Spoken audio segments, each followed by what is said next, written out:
En Colombia, a las 8 de la mañana, 3 minutos. Nos escuchan en las estaciones fronterizas con Ecuador. En Venezuela, 1 hora más. Está la W en el sur de la Florida, 1 hora más. También estamos en la Radio Inter en Madrid, 7 horas más. Es un placer saludar a una mujer muy interesante. Hace rato queríamos hablar con ella. Una mujer que ha enfrentado el coronavirus, habiendo sido contagiada. Lo logró vencer en medio de la crisis y de un incremento de contagios en su ciudad realmente preocupante. Su ciudad concentra el 71% de los casos, más de 360 muertos desde el 29 de febrero. Estamos hablando de la señora alcaldesa de la ciudad de Guayaquil, la bellísima ciudad de Guayaquil. Alcaldesa Cynthia Viteri, gracias por estar con nosotros. Buenos días. Buenos días, Julio. Muchísimas gracias a todos los que nos están escuchando. Un abrazo. Alcaldesa, ¿cómo sigue? ¿Cómo superó el coronavirus? Bien, Julio, yo fui una de los 12 alcaldes de esta misma provincia contagiados. Fui la primera. Y realmente los síntomas que yo tuve no fueron tan fuertes, fueron como una simple gripe y lo pasé, por supuesto, en mi casa. El peligro era que yo saliera y contagiara a los demás y en efecto contagié a toda mi familia. Mi marido sí estuvo muy mal 4 semanas, inclusive ingresado en la clínica sin poder respirar, perdió 20 libras en una semana. Mi hijo, gracias a Dios, es joven, los síntomas sí fueron fuertes, pero no al punto de mi marido. Él ya se le oye la voz, gracias a Dios, ya está en casa de regreso. Y yo, con los 2 exámenes que me hicieron para poder salir de casa y no contagiar a las demás personas, ya puedo estar en territorio trabajando. Sin embargo, todas esas 2-3 semanas que pasé con nada, pudimos levantar un hospital, pudimos poner los contenedores para el gobierno.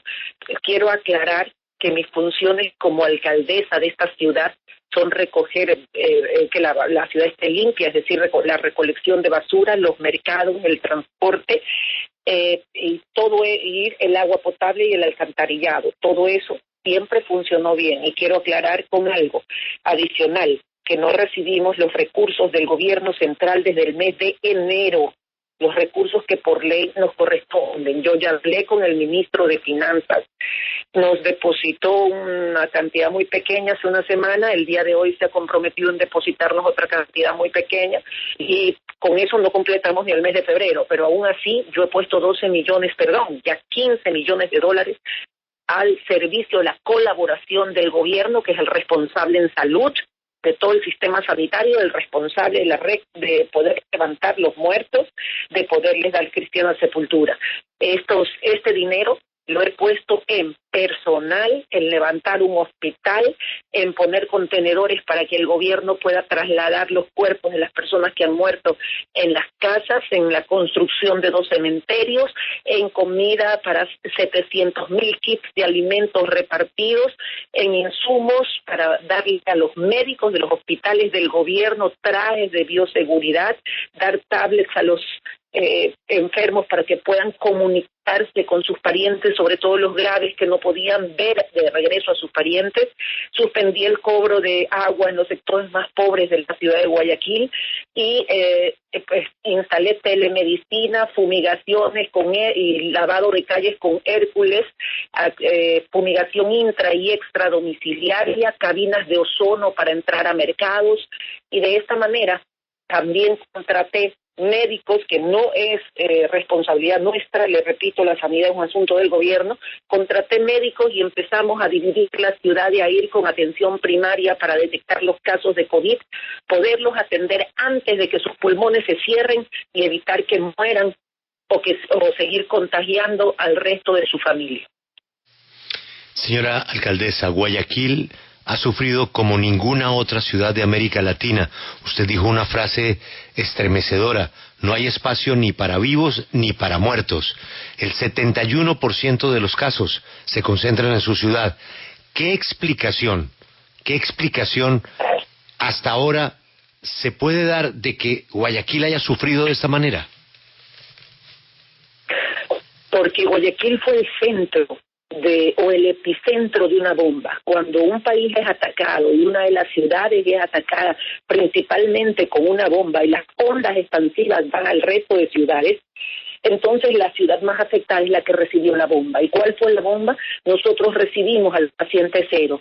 Y luego, estando en vacaciones, toda la costa del país, es decir, nosotros, nuestra gente viajó a Europa y a Estados Unidos, y luego la gente que vivía en Europa nuestra vino a visitar a sus parientes. Confinamiento, ninguno.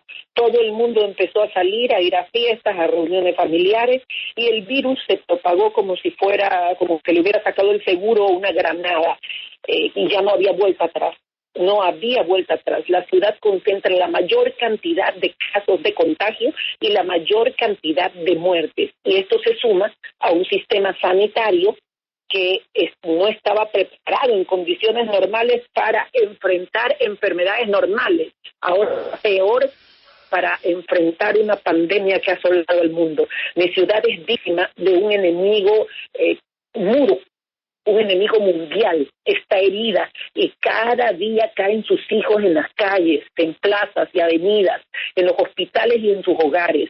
Aquí, Guayaquil ha servido lamentablemente para alertar al resto del mundo en que esto no es una simple gripecita, que esto no es una simple enfermedad pasajera, esto es muerte, esto trae muerte, destrucción de la sociedad, destrucción de la vida.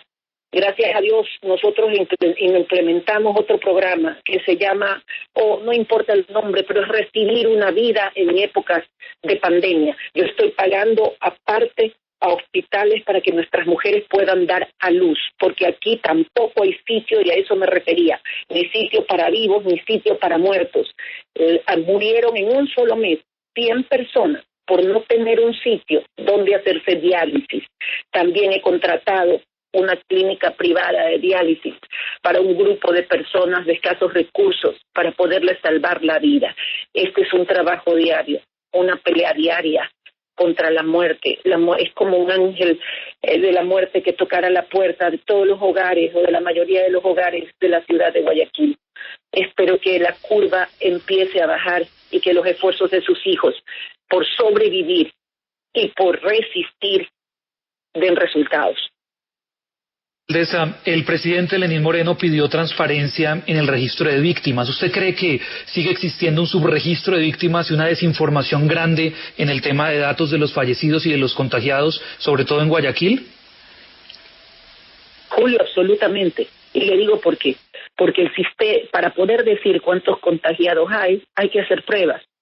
Y los contagiados solamente resulta si el gobierno, es la muestra de si el gobierno está haciendo o no está haciendo pruebas y en qué cantidad la están haciendo. No es el registro real de las personas contagiadas en un país o en una ciudad. El registro real son los muertos. Y en esta ciudad hay muertos por coronavirus y muertos por enfermedades respiratorias no definidas y muertos sencillamente y enterrados sin haberle hecho ningún examen. ¿Por qué? Porque la gente no alcanzó a hacerse el examen antes de morir, porque no habían pruebas en el país. Solo como municipio, sin tener responsabilidad en esto, yo mandé a ver pruebas hace más de un mes y recién llegan el 15 de mayo, por eso decidí actuar contratando médicos que quieran salir, que quieran enfrentar la muerte como lo están haciendo y determinar a los contagios solamente por síntomas y tratarlos por síntomas antes de que se complique su respiración. Eso es lo que está pasando realmente en Guayaquil. El registro de muertos, según un matemático que ha dado ya entrevistas, inclusive a una revista aquí de reconocimiento nacional, Vistazo, usted puede recurrir a ella y ver las declaraciones del matemático que no han sido refutadas hasta el momento, habla de 7.000 víctimas. Señora alcaldesa, pero con relación a esto, señora alcaldesa... ¿O no? ¿Me escucha ahí? Yo sí estoy oyendo. Sí, lejos, pero le escucho. Sí, señora alcaldesa, con relación a esto quería terminarle de preguntar, hemos visto testimonios de ecuatorianos con el cuerpo de un familiar que llevaba días en casa, donde el olor era insoportable, sin saber qué hacer con él, sin alguien que lo fuera a recoger, féretros también en las calles, la morgue llena. Yo quisiera preguntarle cuál es la realidad de Guayaquil hoy. Si yo voy a Guayaquil, ¿con qué panorama me encuentro hoy? Para hacer un antecedente, nosotros luchamos con palos y piedras cuando el mundo lucha con armas poderosas contra una epidemia o pandemia como el coronavirus. ¿Con qué se encuentra hoy? Todavía con hospitales atestados, con morgues atestadas, con frigoríficos atestados.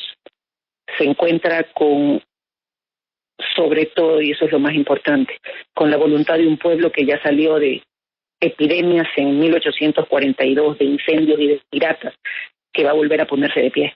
Y para eso yo he creado un fondo futuro. He pedido al gobierno, primero, que excluya esta ciudad de cualquier impuesto que vaya a poner para levantar la economía del país. Esta ciudad es el epicentro, es la víctima. Aquí a nadie le pueden quitar plata del bolsillo, ni a empresas ni a las personas, porque recién nos vamos a levantar después de esto. Yo estoy creando un fondo futuro a través del cual todas las obras que iba a hacer en este bicentenario, porque este año es el 2020, cumplimos 200 años de independencia, van a ir destinadas a levantar en los pequeños, medianos comercios, también a los emprendedores, para que tengan capital de trabajo, para que paguen a sus empleados y no sean despedidos, porque esa es la siguiente crisis, y para que paguen el seguro social de sus empleados y tampoco dejen de recibir los beneficios de la seguridad social. Yo he perdido más de 50 trabajadores ayudando al gobierno a levantar cadáveres en las casas. Pero felizmente en este momento ya no hay ese problema.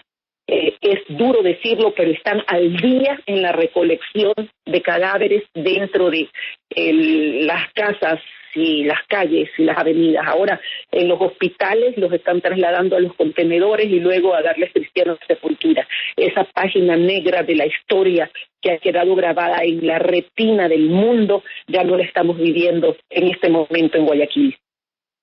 Alcaldesa, esta pandemia ha generado o ha evidenciado las debilidades institucionales de nuestros países, las debilidades en gestión pública, las ausencias. ¿Usted cuál cree que va a ser la gran lección para Guayaquil y para el Ecuador en relación con su sistema público de salud o su institucionalidad? ¿Qué sé yo? ¿Qué se podría aprender de ello para el futuro? Muchas lecciones. Yo he aprendido más en estas 4 semanas que lo que pude haber aprendido en toda mi vida personal, pública, política y privada.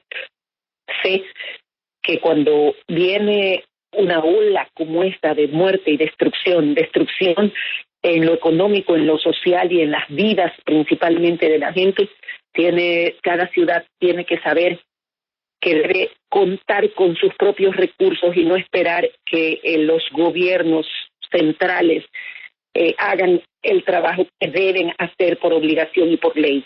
Esta pandemia ha dejado una lección a todos nosotros.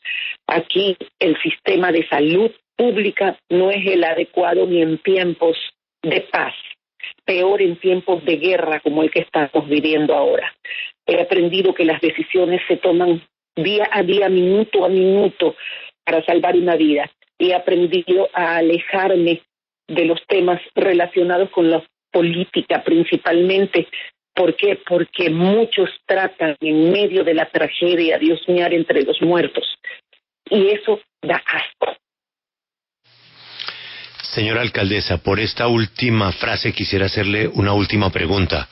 Para sacar adelante y rodear a Guayaquil, como todos queremos, usted no puede sola. Necesita que la camiseta también se la ponga el gobierno central de manera decidida por las ayudas, por las exoneraciones tributarias.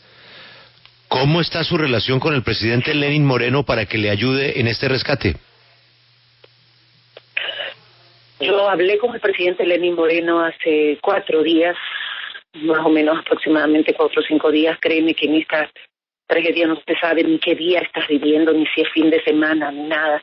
Y le dije que necesitaba 2 cosas de él para yo poder llegar antes que la muerte a las casas de los guayaquileños, que me dé la fuerza pública, las Fuerzas Armadas y la Policía Nacional.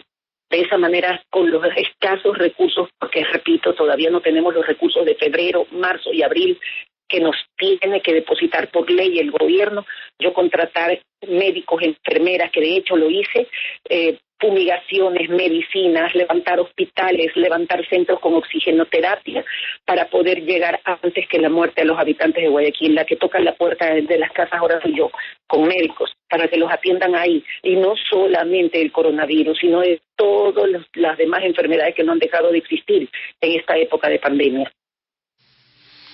Alcaldesa, gracias por atendernos. Queríamos hablar con usted por su valentía, por ese liderazgo que ha tomado en medio de la mayor crisis que presente ciudad alguna de la región. Alcaldesa Viteri, toda nuestra solidaridad y gracias por atendernos. Julio, un abrazo. Gracias a ustedes y gracias a todos los oyentes de tu medio. Un abrazo. Muchas gracias.